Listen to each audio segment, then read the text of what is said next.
Hey everyone, this is smpratte, and it's time again for the best time of the month, October 2021 Patreon exclusive monthly market recap video. This month there were a lot more sales on my end. I think I have like 6 pages here to go through, so we got a lot of sales to go through later on. Before we get into it, this is the video where you ask your questions. So for all the new Patreon members, type your question below if you want to participate in the Q&A, and I'll do the first 50 in the first Q&A and then the final 50 in the second Q&A later on in the month. So we'll go ahead and get into it, starting with Modern. Modern, we have a lot of Japanese updates, impressions, information to talk about. So I'll start with Fusion Arts. I just got done doing a box opening before sitting down. Number one, first and foremost, I got more of my order. I could not believe when the invoice came. I was like, wow, I'm actually going to get more of my order than just 2 or 3 cases of product. So that was very exciting. I had a lot of fun opening up that set. You'll be able to see the video. I think it'll go out probably about a day or two from now. Just a fantastic box. I got a lot of good hits.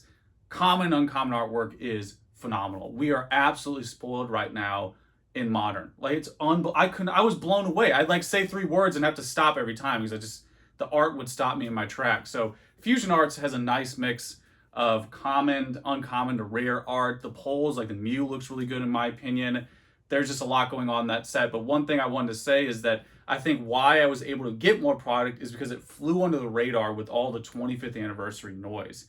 I could go on and on about how right now there's a lot of just big general points that people are just flocking to, like bugs to a light. Like there's a lot of that going on. So that's what I think happened with Fusion Arts. It was in the shadow of 25th anniversary, which part of that makes sense because 25th is so exceptional. It's so unique, just like 20th anniversary. It's one of those things that doesn't happen all the time. So it makes sense why it's getting so much attention. But I think that's why I was able to get more Fusion Arts. I really have not gotten that much of an order for almost a year. My stuff has been so heavily allocated for a long time now because there's just too many people trying to buy product. So it was really refreshing to get that. And the sales were also good too, which I'll talk about later on. The sales were also really good. I listed that at well above $100 and they were selling immediately. I sold multiple cases. So Fusion Arts is a good set. Was able to get more than I expected. So overall, really happy with that. Next up, 25th anniversary. I know everyone wants a nice, perfect futuristic picture painted like a Salvador Dali to the perfect pixel of what's going to happen. Unfortunately, all I can tell you right now is that the first wave is going to be a bloodbath. I'm expecting maybe a couple cases. I ordered 50 cases of 25th anniversary. I'd be happy to get like 5. I'm really expecting only to get a handful of them. However, I did place an additional order. Now, I don't know for sure when that's going to come out. It's always very informal. My distributor will just text me and be like, hey, we're doing another wave of this. It might come out, like I told you, with EV Heroes somewhere in August, somewhere in September. I think I got my EV Heroes like mid-September. They bundled it with some other stuff. So, yeah, it's a wait and see. But the bottom line is that I did make a pre-order for a second wave. There's going to be more product. Who knows how much it's going to be? Is it going to be like a Shiny V situation where there's plenty of it out there to where the price comes down a bit and holds? Or is it going to be just a couple thrown in there and just absorbed instantly? Right now, these prices are nuts. And it's just classic supply and demand. Right now, there's a lot of FOMO, partly for good reason. I ultimately just like to wait and see. Even if I have to pay a high price a month, 2 months, 6 months, year from now, at least I know that's a real price and not some temporary market situation. But yeah, right now, these prices are crazy for these pre-orders. But it's because there's so many people trying to order this and not enough people can get it. Again, I'm probably looking at a handful of cases of it. It's just not, the first wave is going to be a bloodbath. Like, there's no other way to say it. It's going to be nuts. It already is. Like, it hasn't even come out yet. And I feel like it's already a bloodbath. But again, the big takeaway is I did place a second order. We should get a second wave. I think they told me December. I don't know if my memory's failing me. But again, it's one of those informal things. I'll keep you posted when I hear something else, as always. Even if someone asks, like during the Q&A, I'll try to remember and mention it if I hear anything else. But that's what I have for 25th anniversary. Speaking of things flying under the radar or being lost in the shadow of 25th anniversary, there's a high class set coming out in December. That's another one I did a pre-order for, actually a few weeks ago now. And it's probably going to be one of these Shiny V, Shiny GX type set. I'm not sure if it's going to be fully loaded with a bunch of Shining cards. The information so far is very sparse, but as the world exists now, post 2020, I'm sure I'll see a video tomorrow of a guy who got inadvertent released product from a guy or accidentally just tripped and fell and found it at his doorstep. I'm sure we'll see some leaks sooner than later for that, but it's one of those sets I think's really flown under the radar. This might be the first time a lot of people are hearing about it.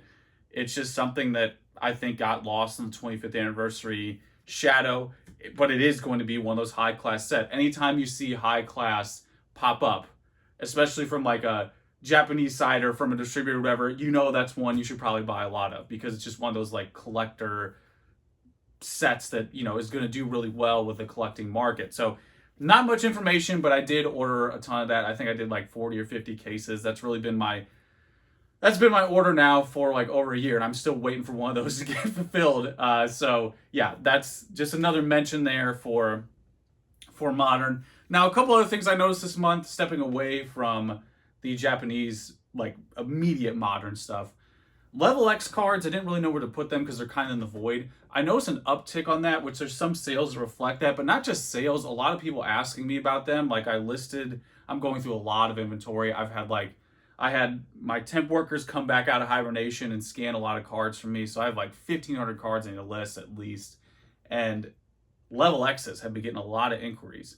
So I thought that was important to talk about because it surprised even me. And it might be because the supply is low right now. Maybe I'm one of the few sellers out there.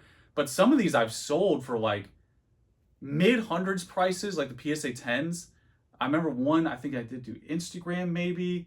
There's been so many sales this month, it's hard to remember. But I have like a Raichu that someone was asking about. The Azelf, I think I sold for 400. I think that was one that I sold. Anyway, just wanted to throw that out there as a mention for Modern because it surprised me. I was like, this is a lot more interest in Lv.X than I think it's ever had, ever. So there you go. Lv.X is having a moment right now. And then before we get into vintage, Champions Path Charizard is just something I wanted to bring up to really talk about how two things. Number one, how much supply is out there for Modern compared to 5 years ago. I remember everyone was losing their minds with Evolutions. They're like, this is way too much product. It's saturated. It sat for 4 years and now it's doing big stonks. And why that is because there's so many more people. And I think Champions Path Charizard is the canary in the coal mine. Whenever you want to know how popular Pokemon TCG collecting or whatever it is right now, just go look at Champions Path Charizard. Go look at the pop for that. It's going to be, if not already, the most graded Pokemon card, and it's not even 2 years old yet. So Champions Path Charizard is an excellent data point on what's going on right now. There is much more supply in the market because there's much more demand. Even going back to Evolutions, when everyone thought, and correctly so for a while, thought there was too much product, it's come up from the mud now. You know, it's held at a much higher price point, and that's because, again, this influx of demand that has not just disappeared overnight. You know, we'll talk about that later on vintage. There's a nice discussion before we get into purchases and sales about what the market's doing right now. And one of the reasons is that you have this new demand that's just here, and it's not like a flash in the pan, Logan Paul, you know, whatever the baby in the bathwater statements are. Like, there's just so many people now in Pokemon, and Champions Path Charizard is the data point for that. I honestly just look at that and I'm like, oh, okay, this is a good just impression on how many people are collecting Pokemon in a serious way too. Like, that's not just casually. Like, if you're buying graded cards, you're definitely on the serious side of collecting. Now, getting into vintage. Vintage has a lot to do with the auction houses. So we'll talk about that, talk about the market overall, but we're going to start with something I noticed with Japanese base cards.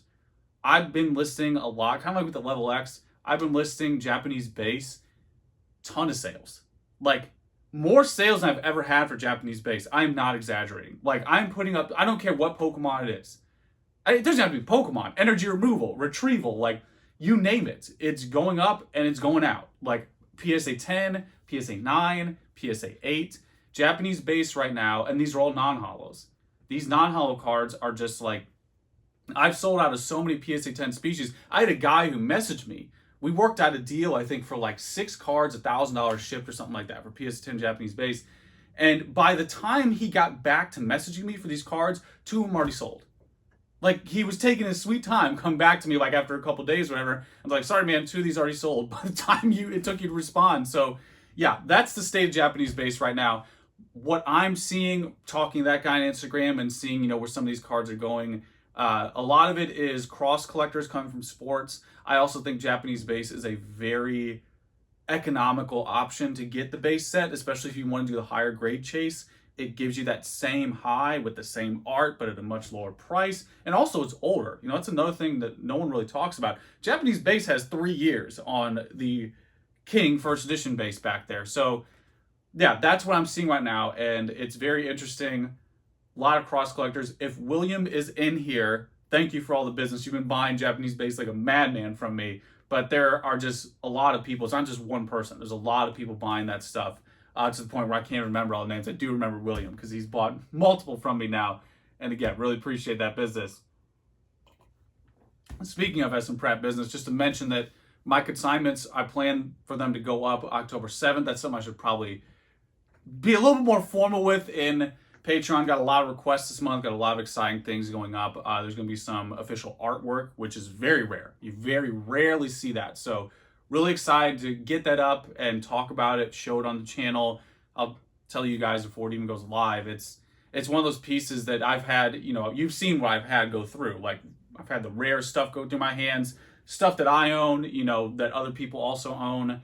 A Trophy Kangaskhan, #1 Pikachu, Rocket 20th anniversary, but you know, unique art is very, very rare. Artwork very rarely appears for sale. So this one's going to be exciting. It has Mew, Mewtwo on it. I think Giovanni as well. So yeah, it's going to be a very interesting block. A lot of just solid, nice protein. No fat there. Like a lot of just solid protein options for this block. Now, speaking of consignments, I really wanted to talk about Goldin with you guys. We're gonna get into it. We're gonna get into it in Patreon, because in Patreon I can speak freely. You know, publicly I gotta, you know, be nice and concise and polite and everything, but in here I'm just gonna cut loose. So that Goldin auction, I feel horrible for anyone who sent anything in that Goldin auction.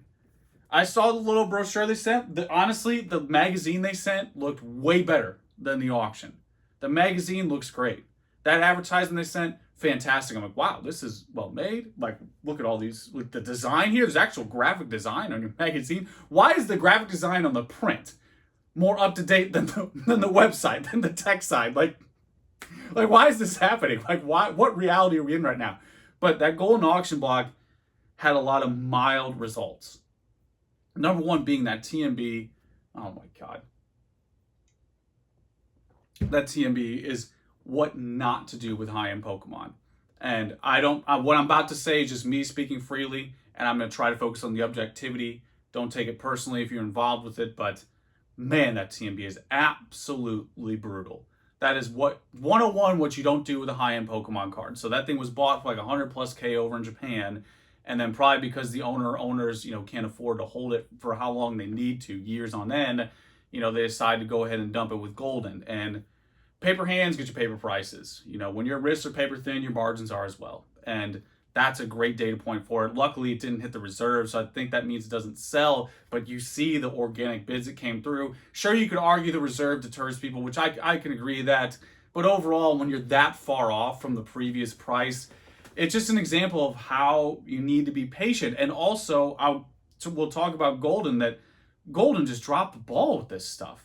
Like, this is not how you advertise like these once in a lifetime options. Like, you had multiple. You had the Squirtle trophy in there, which did all right. You had that TMB trophy. These are like the top items in the hobby.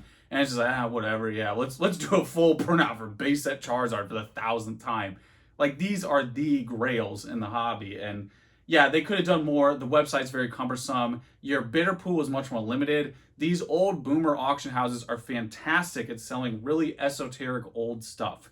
You know, they're really good at selling like whatever painting it is, like Frizzelli or whatever that guy, the Queen or whatever thing it is, you know, they're selling the one comic book that has the one grade. They're really good at doing that because you only need like 5 or 10 buyers for that. But for a lot of this Pokemon stuff, there's just not a lot of people in those auction houses. It's very cumbersome. When I bid on those charity packs, which I was surprised I won so many of them. Like, I won like 4 of them on accident. I thought I was going to win maybe 1.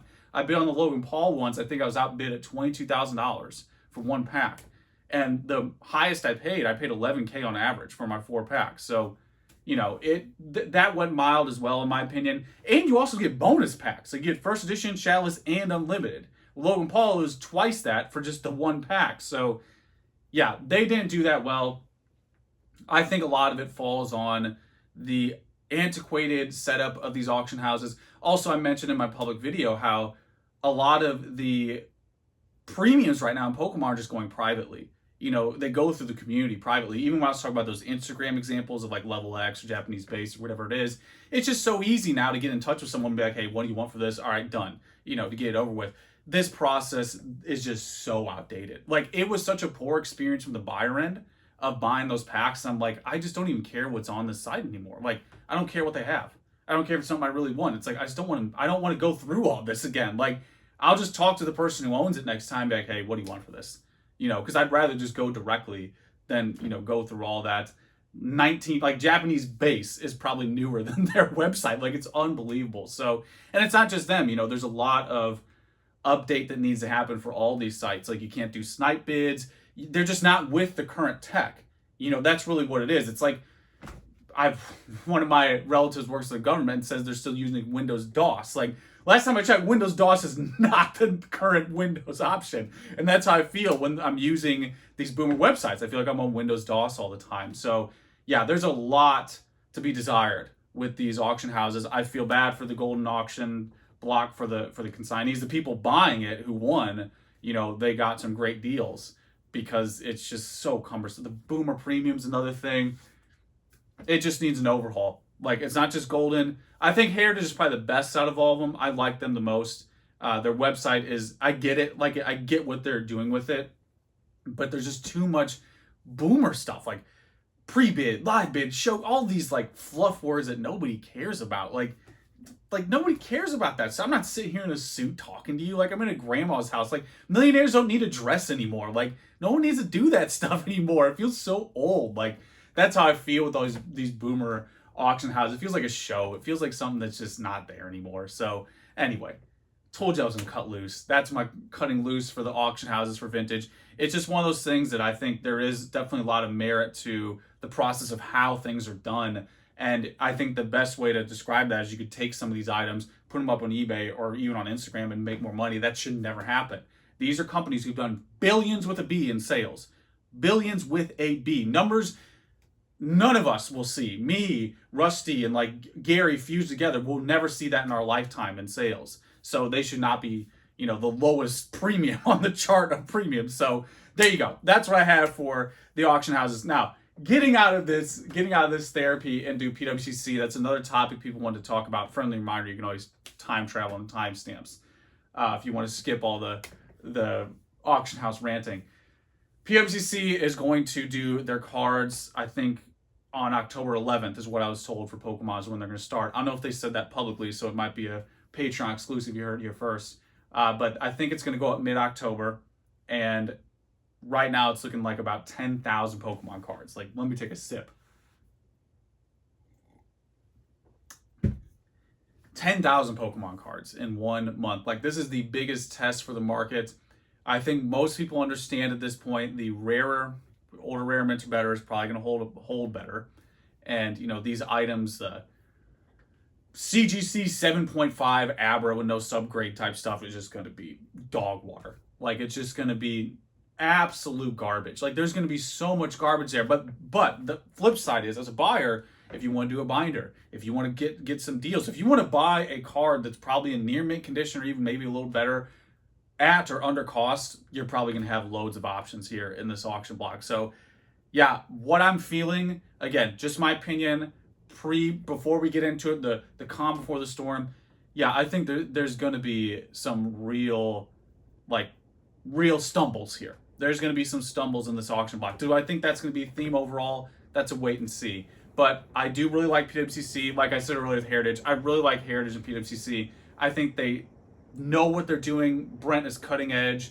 That dude's a definition of cutting edge. He has like the Rusty work ethic. That guy is just like constant, very sharp, great foresight. But you know, the transition was premature. They didn't plan for it to transition this quickly. So there's definitely going to be, I think, a few bumps along the way. But I think it's going to be more for the heavily saturated items. You know, if I can't go through and put my snipes in beforehand, there's no way I can humanly check every single auction and bid on every single thing. And I think that's where that's the thing that's gonna hit them. Because we can throw aside, like, yeah, there's not gonna be as many eyes on it. I think we all know that. More people watch eBay than they're gonna watch this auction. But setting that aside, I think the cumbersome process of trying to have to manually bid, that alone is gonna be the linchpin for me of like, even cards I wanna buy, I'm gonna miss some of them. Because I just can't, I'm gonna have to like get my like 10 employees like, all right, you're doing these, you're doing those, I'm doing these, like get the whole mothership going and everyone ready, locked and loaded. But yeah, it's gonna be interesting. There's going to be some cards that do fine, that'll be more than fine, and then I think a lot of the lower mid-grade stuff is just gonna be a bloodbath, especially things with multiple copies. Like, there's just too many of them. There's too much going at once. So it's going to be interesting. Now, the big question for all this, it'll get us into the discussion point of vintage and perhaps the market at large. Will PWCC prices and or these private auction houses affect eBay prices?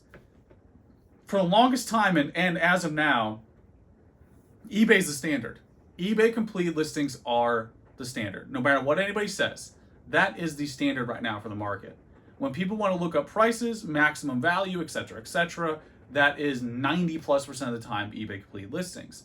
So what I'm more curious about, not as much as if PWCC is going to stumble or if this block's going to do well or poorly overall, I'm more interested to see if those results will actually have any effect on eBay, because eBay is the main arena. And so far, I haven't seen much crossover. You know, I mentioned in that public video with the CP6 box I watched in like at $1,100 or something like that. And then you can literally flip it for almost twice that same day. You can literally just take it, be like, hey, you know what? Don't even ship it to me. Ship it to this guy over here, because you can just flip it in real time for almost double the price on eBay. So that's just one of multiple data points where these private sales don't have the same correlation effect, whatever you want to call it, on the overall market value. So that'll be the big question. And I think the discussion point from that is right now the market is pretty scattered.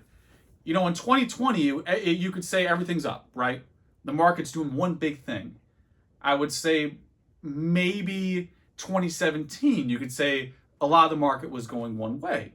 But right now, I don't think it's doing that. I don't think there's one big direction. I do think some cards are going down. But I see a lot of Japanese cards that are going up. A lot of the Japanese promos are going up. My auction blocks right now, I'm shifting a lot of Japanese promo stuff into them because these cards I'd paid $20 for, you can add a 0 onto. You know, that's phenomenal. Like my Poncho Pikachus I've held for a couple of years are all in the hundreds now, and I paid maybe $20 total. So that is what I mean by that. Not everything is just going one way. You know, before 2020, everything's to the moon, right? Where now it's like, well, some are going this way, some are going down, some are going mild. And I think that's why a lot of people at the moment aren't as mixture of panicky or excited, you know, synonym of those words. You had so much pandemonium in 2020 because everything kept going up and up and up and up. And right now you don't have that overall just one direction trend. So it's really interesting. You actually have to know what you're doing. You actually have to understand a little bit more than I just got to buy this card, grade this card, sell this card. You know, there's got to be a little more strategy now. And I think that's why the people who are seasoned have not noticed, at least on my end, I have not noticed decline. When people talk about their prices going down and things like that, sure, a couple of my like Squirtle first edition base or something, I'm like, okay, it's not at $3,000 anymore or whatever, but that's like 1% of the stuff that I'm selling. So, you know, for me, I don't really see too much of a downturn because all I do is focus on the things that are moving upward or at least holding, and I'm, you know, shifting and always adapting and just whatever, putting that stuff out there when it's the right time to sell, buying that stuff when I feel like it's undervalued. And yeah, I think that's what the market's going to be like for a while. I think that's what we're going to experience for a while. It's not going to be a hot, like, is it up? Is it down? Buyer's market, seller's market. You know, it's going to be one of these that honestly for a lot of new people is going to feel a bit boring because you're not going to have these huge general jumps like you did in 2020. I think 2020 was a very good introductory phase or lesson on how economics work, but it was a temporary moment. You know, you had that new demand on old supply. That's where you had the big jumps over and over again.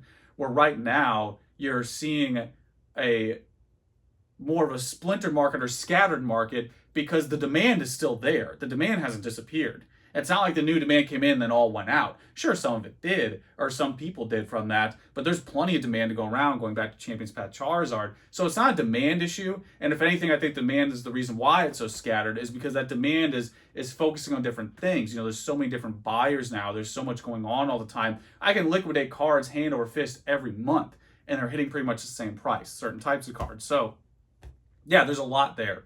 There's a lot of mixed data now. It's all mixed in. It's all mixed together. So yeah, that's where the market is, and I think it's interesting, and I think that's where it's going to be for a while. It's not as up and down as it was before. Yeah, sure, there was a cool off after 2020 a bit, but even then, a lot of it was just WotC. My Japanese stuff has not chilled the whole time. I was screaming from the mountaintops in Patreon for ages. I'm like, Japanese super underrated. It's just done nothing but held, and a lot of this stuff has gone up, whether it's incrementally or some of it exponentially. Overall, in 2020, Japanese was really not affected. Modern was more, but overall, a lot of vintage promos and stuff that I deal with, it's been the same. So just throwing all my ideas at you as usual, just being candid about how this market is very mixed. I think that's the way it's going to be for a while now. I think we're past the up and down, big general 101 phase. We're now in 201. We can now pretend to be economic experts now. We've graduated from 101, 102 Poke Econ. All right, now getting into purchases and sales. Purchases, I had a few things this month. I bought the 4 charity packs that will go October 9th. I know D Bruce is in here and a couple other people who are going. They got to catch them all as well. Zach, Gem and Pokemon. There's a lot of people actually that I'd love to meet, but yeah, unfortunately I can't swing it. Really, I can't say enough. I really wish I could go. Just COVID, dude. I wish. If I could donate $1 million right now just to get rid of COVID, like just bury it. I'm so sick of it. It just seeps into everything. I have people that I'm close with that I see every day that can't get the vaccine for a number of reasons. That's why I have to be more conservative about it. So yeah, it's just unfortunate. I'd love to meet up with everyone.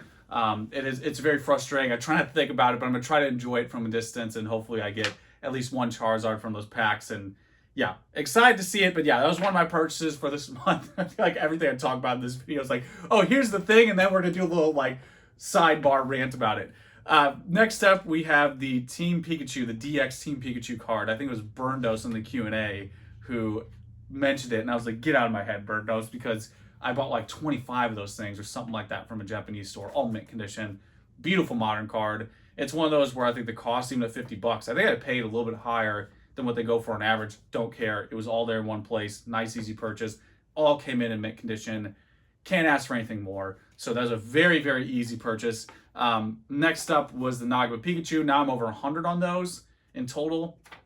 I actually have to do a head count on them because I'm not sure how many I have in total, but I wanted to get about 100 of them, hit that. Price is still very good. I think the price is still nice for that card. I think it's going to do fine over time. Remember earlier when I said, I bought those cosplay Pikachus or, poncho Pikachus, Pokemon Center Pikachus for $20 somewhere in there, and then now you can add a 0 to them. I don't know. History tends to repeat itself a lot in Pokemon. So there you go. That is the newest purchase that I made for this month. Now, getting into sales, we got a lot to go through. I don't know when we start this video. It might be a long one. A lot of sales to go through.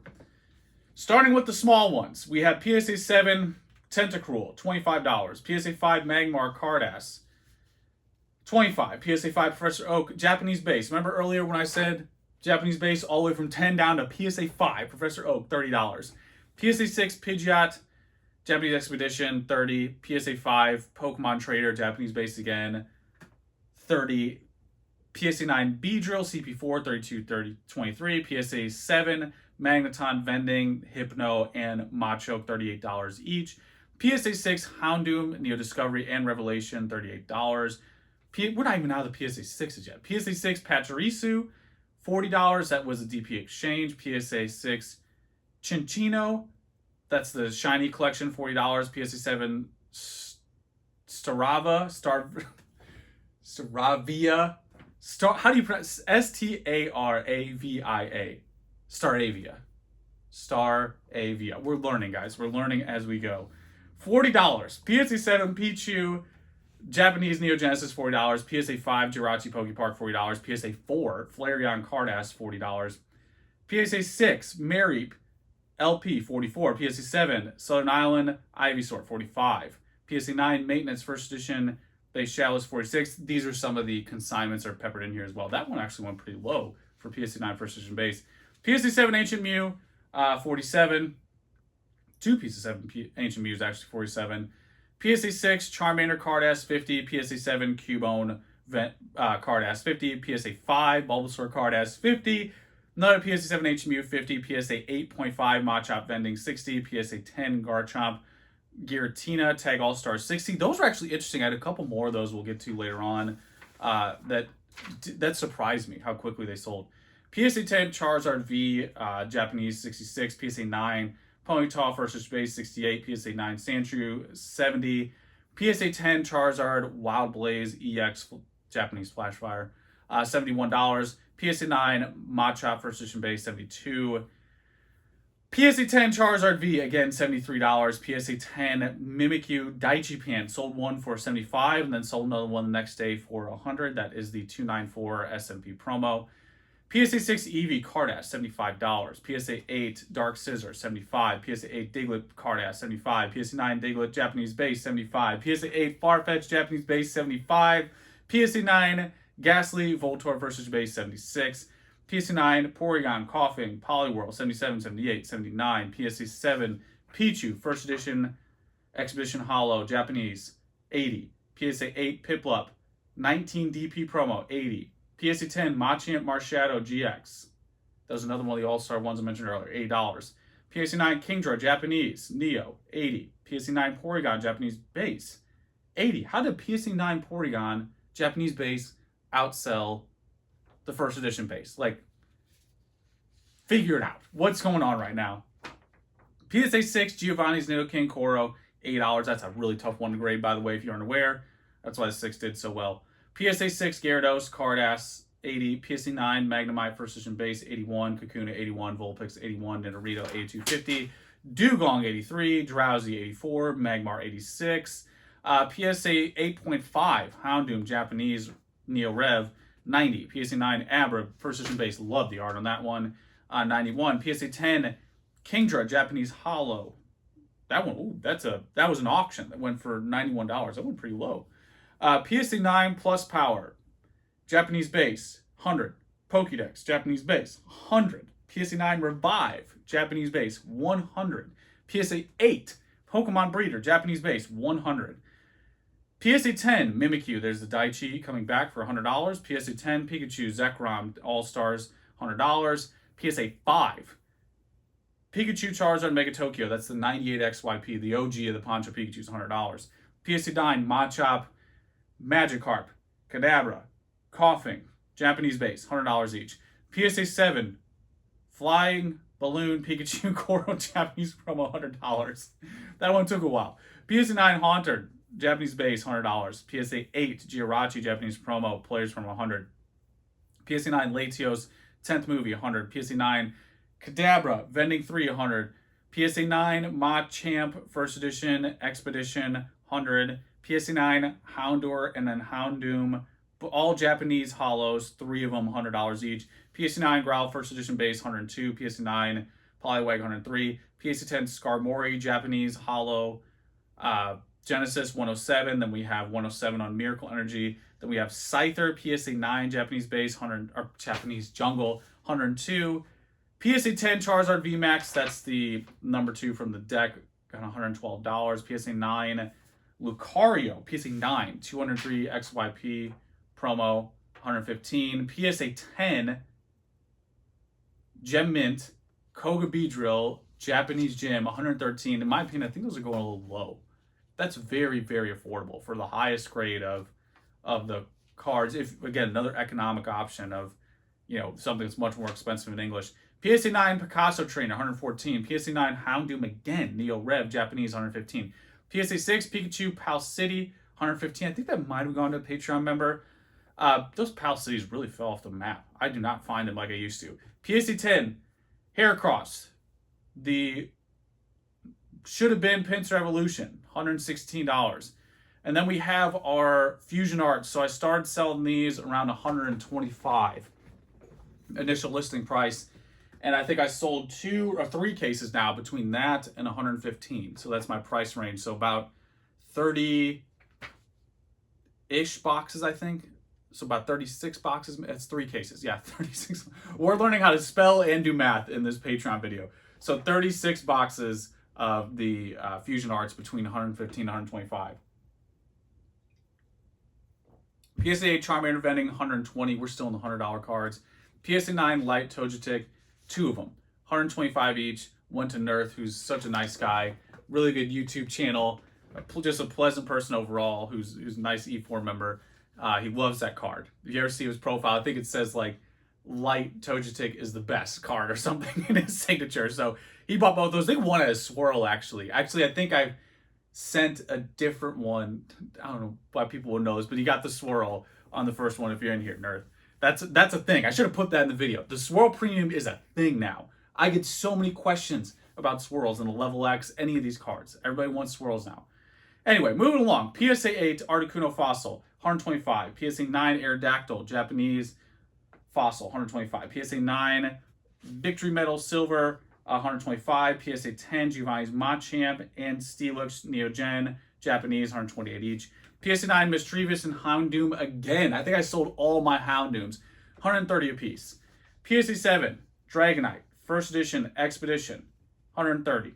PSA 10 Charizard, first edition CP6, 135, but then I had one at 300. So that was an interesting mix. Oh no, wait, that's a different one. That's the 20th anniversary, not the base set one. That's the EX one. That's a different card. PSA 9 Celebi, yes, that's how you pronounce it. Players promo, 138. PSA 10 Giovanni's Nidoking, LT Surge's Magneton, both 142. PSA 10 Gym Badge Blaine 2016 promo, 150. PSA 9 2007 Victory Medal Gold, 150. PSA 9 Tropical Wind 2004, 150. PSA 9 Flying Pikachu. Oh, that was a mistake. That one was a PSA 7. It had a 9 in the listing. Should have removed that from here. Forgot about that. PSA 10 Farfetch Japanese base, getting into the PSA 10 Japanese base, 150. We had a Lenticular Deoxyscope for 150. That was like a light played copy. They're just ungraded that I have sitting on my desk. PSA 10 Jump Bluff, 150. That is the Neo Rev. PSA 10 LT Surge Raichu, 154 Japanese. PSA 9 Luxray First Edition, number 466, 160. PSA 9 Jinx Band, that's 164.20. That's the one with the black face, only in Japanese. PSA 10 Drowsy, Japanese base, 170. PSA 9 Charmeleon, 175. PSA 9 Milwaukee Stadium, 190. PSA 10 Seal, Japanese base, Pokeflute, Energy Retrieval, Energy Removal, Energy Retrieval, Energy Removal, Energy Retrieval. Yes, those are all sales. And then Pokédex. And then Arcanine. $200 a piece. So there's all that data for the Japanese bases talked about earlier. PSA 10 Politoed, $200, Japanese. PSA 8 Mewtwo, Japanese Expedition, $200. PSA 10 Latios, 10th movie anniversary, $20 or $200. It's too many numbers here. PSA 10 Crobat, this is Delta Species, Delta card, $200. Mawile, 220. Now that was another interesting thing I should have mentioned. It kind of falls in between. I would say it's vintage now. EX era, definitely noticed more sales for that as well. Some of the cards I listed. PSA 10 Celebi Neo Revelation Original Hollow, 224. PSA 9 Blastoise EX. That one I'm still waiting on payment for. It just happened earlier.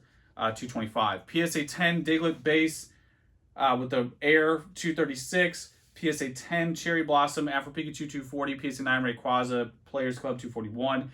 PSA 9 Charizard 20th CD 280 XYP promo, 246. PSA 10 Mewtwo 10th anniversary promo, 225. PSA 9 for Alligator Japanese Expedition Hollow, 250. PSA 10 Poncho Pikachu 203, $275. PSA 10 Genesect 231 Black White promo, $300. PSA 10 Victory Medal 2014, $306. Then we had the interesting one. I had a Slowking that someone won, but they didn't pay. They messaged me after it canceled out. Probably just going to relist that. They went for $306. We had a PS 10 Groudon 7-Eleven card, number 27, ADV, $315. PS 10 Togepi, McDonald's promo, $350. I actually got an Instagram messaging me about that one. That's one of those Japanese exclusive McDonald's cards. PSA 9 Imakuni. Finally getting to the higher end stuff here. PSA 9 Imakuni Koro, $400. PSA 10 Azalf, that was a card I mentioned earlier, Lv.X, $400. PSA 10 Celebi Space World number 6P, 401. PSA 10 Lugia 10th anniversary, $425. PSA 10 10th anniversary Lugia, $450. So both of those very quickly. Had a lot of people message me about that card. Had a couple lowballers like, oh, last one ended at $200. Why are you pricing it this way? And I couldn't even respond before it sold for $425. Listened to another one a couple days later, sold for $450. Yeah, that was interesting. That one, I guess, is the most valuable, at least on my end, that I've seen so far for the 10th anniversary promos. All right, we have Pikachu PSA 10, 20th anniversary, number 2. Oh, that's the English one, $500. That was only in the UK. That has the 20th anniversary stamp on it. PSA 10 Jinx, banned, Japanese-based card. Yes, $500. PSA 10, 2004 Tropical Wind, $540. PSA 10 Pikachu Festa, 175 XYP, $577. PSA 6 Player Ceremony, 248 SMP, $810. PSA 10 Articuno, Japanese Skyridge, $850. PSA 10 Luigi Pikachu, $295, $1,121. Then we have Mario Pikachu, $293, $1,225. Then we have the Pikados, each going for $1,375 each, both PSA 10. Then we have PSA 10 Here Comes Team Rocket card, Secret Rare, $1,500. PSA 9 Porygon Fan Club, $1,877. 2 CP6 boxes, one $2,100, one $2,089.79. Then we have the Luigi Pikachu Full Art, PSA 10, $2,251. Then the PSA 10 Mario Pikachu Full Art, $2,615. Then last but not least, a PSA 4. To finish this off, Shining Magikarp Fan Club, Japanese promo card, $4,904. Rest in peace. Bucknut was in second place. Would have actually liked it if it would have gone to you, because then could have saved a bit more on the fees. But nonetheless, there it is. Those are the sales for this month. Need to like drink a protein shake after that workout of reading all those sales. It's insane. Too many numbers to read. As you can see, a lot more sales in the past couple months. Partly because I have been listing more, but also noticed those trends with like Lv.X.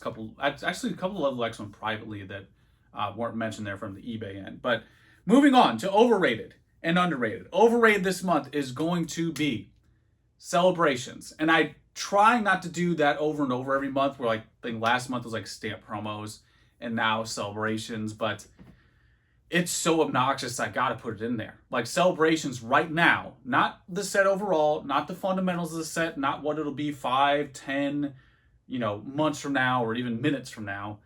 Right now, there is so much FOMO with celebrations. It's just outrageous. Like people are FOMOing not even on the set anymore. It's like layered FOMO on celebrations. It's just ridiculous. Like the set is going to have more supply than where we are now. Like it hasn't even come out yet and people are freaking out and like paying these ridiculous prices. I was able to comfortably order whatever I wanted from the English side of things, and we could sit here nitpick who's getting a better price and do a pissing contest on who gets the best price from a distributor. The bottom line is I was able to order this stuff with ease. I didn't have to come in the second it dropped. I was able to put my order in, and I'm probably going to get what I ordered. Where Japanese is the opposite. I put in like 10 times what I get every single time. So why I'm saying that is because there will be product. Like it's not going to be anywhere as near as crazy as it is now. Japanese is one of those where I'm not sure as much what it's going to do, but English has been much more consistent with how much product they release, to the point of flirting with saturation for some of this stuff. Like Shining Fates is in the ground. It's just sitting in the ground. It's black as soil. Like that thing is blending in with the petunias and the tulips down there. Like it's just way down and saturated in the soil, where right now with celebrations, there's way too much FOMO. Maybe going to talk a little bit about inadvertent release. I also just don't get down with that. I think it's such a crapshoot. Like if you like it, more power to you. I think it's such a crapshoot. I think most of those cards that are inadvertent releases are usually either stolen product, or they know a guy who knows a guy who knows a guy who just gets the stuff out earlier than when it's supposed to go. That's really it at the end of the day. You can maybe throw the exceptions out there, like, oh, these, like PFM had his French McDonald's promos that were accidentally in a pack. It's like, okay, that one kind of has a story to it. It still doesn't do that much for me, but I kind of get that one. Where with this, a lot of the leaks and whatever videos you see, Instagram stories, or all the drama that happened with that recent one that went up. That's been happening now for almost a year. So I think we could safely say this is the standard of what's going on. So an inadvertent release to me is not really anything special. It's just the same product from the same print wave that just comes out a little bit earlier. Like if it had something different going on, like it lacked like a texture or, there was something physically different, I'd really like that. But yeah, I feel like I'm just throwing that in there with the FOMO. I think the people who are paying the top dollar prices for like the first copy that comes out, it's their money. They can do what they want with it. But as far as like the fiscally conservative perspective, yeah, you're better off just waiting. And like I always say, if the $100,000 price or whatever it is actually is the premium, I'd feel so much better paying it down the road and knowing that for sure than, paying that FOMO price in the beginning. But yeah, I had to put Celebrations to Overrated right now because you have too many people celebrating over nothing. Like that's the statement for Celebrations. There's way too much celebrating over nothing right now for Celebrations. I'm stating the obvious. I think everyone and their dog realizes that outside of the people who are buying the inadvertent releases and paying these premiums. But that's what I have for Overrated. Now, Underrated, you might have picked up on from some of the things I said earlier. Underrated, I have specifically PSA 9 to maybe PSA 7 Japanese base holo cards. And I'm extending that down the grading scale because if we go back to the sales data, I was selling things all the way from 10 to 5 in Japanese base. And a lot of that just because that's what I had. If I had more of it, I bet there'd probably be more sales. But I only had like one or two, like 5, 6, 7 or whatever cards, like the Professor Oak or whatever it was. That's the incongruency I'm seeing right now, is that these prices for the non-holos are hitting just as much as the holos. And I really wanted to talk about that in Underrated right now. And again, I always preface it. Underrated doesn't mean you buy it, it's going to stonk. I do think there's some value there, though, to be had because I think the holos currently are overexposed. I think there's a lot of holos on the market right now because everybody graded the holo cards, which makes sense. There's a lot of people, typically more people going for the holo cards, but that's pretty much majority of what everyone graded. So because I'm listing these non-holo cards, I'm one of a handful of people that's maybe offering the energy removal or the energy retrieval or the Pokedex or the Professor Oak or whatever it is. We won't even get to the actual Pokemon. We're just talking like practice right now, the trainer cards. So because there's such much of a lower supply for that, so much of a lower supply, does that even make sense? There's a lot less of it on the market right now that these prices are much better for the sales side of Japanese base for the non-holos. But the point is that I would expect the holos to be higher. In fact, significantly higher usually than the non-holos. And right now, they're pretty much eye to eye for some of this stuff. Like the 9s especially. When I'm selling my 9 non-holo common uncommon cards for $100, and some of the 9 holos are around that same price. Like some are even right at 100, like maybe 107. I remember trying to look this up before I recorded. I think there was a Hitmonchan around 110 or something completed. A $10 difference between like a Pokédex versus a Hitmonchan, like that, to me, that doesn't make sense. So yeah, I would even extend that to the 8s and the 7s. I looked up when I was going through inventory to do some auctions. I looked at the prices on my phone because I'm like, okay, I got a lot of the, like I had a Gyarados and just a lot of the Japanese-based holos. I think I ran some in auction a while back, and I was like, yeah, these did not do that well for how they're the card you pull from the deck or the pack or whatever. So yeah, that's what I have for Underrated. To me, Japanese-based holos are overexposed. I think they, if anything, was part of the Logan Paul 2020 Fury. It was probably Japanese base, and it makes sense. However, within that, the non-holos, I think, really didn't do, like the first edition base English non-holos definitely did that. But I didn't see that at all with the Japanese base stuff. In fact, right now, I think they're having more of a moment than they might have in 2020. So yeah, that's what I have for Underrated. It's one of those very specific observations because I noticed it on my end. Even for me as a seller, like I'm getting solid prices on this non-holo Japanese based stuff very easily too. And when I look at these holo cards, there's just too many of them out there. There's too many people with them. And I'm not trying to throw shots out there and, make a personal dig, but just looking through a lot of these eBay users with them, there's a lot of paper hands out there with this stuff. So it creates a good buying opportunity. There's a lot of overexposure on the holo cards. I think there's too much focus on that. And people, ironically, always miss the common uncommons. Like when I did the Fusion Arts opening, people just blaze through them and get right to the chases. And for me, like the common uncommons right now, not only aesthetically, but in this case, are where the opportunity lies for selling. But for buying right now, I think, yeah, the hollows are super affordable. I don't know if I'd go as far as say they're PSA 9 2017 WotC crazy undervalued, but they're definitely strongly undervalued in my opinion. And there's the data to represent that. So there you go, guys. That's what I have for this month. A lot of discussion in this video. Went a lot longer than I thought it would. A lot of discussion, a lot to talk about. I could talk about each one of these topics forever, but I always try to cut it short so we don't end up doing another 2-hour video. But speaking of, that'll be the next video. Ask your questions below and we'll do the 1.5 hour at least Q&A round 1, and then later on we'll do round 2. And as always, guys, thank you for all the support. Can't tell you how much I appreciate it. It's why I'm still here. I'm going to say it every single time when I close out every video. So yeah, always have fun doing this. Always look forward to doing the Patreon videos. There it is. You know the deal. Let me know how you feel. That's pretty much it, guys. Talk to you in about 10 days. Till next time.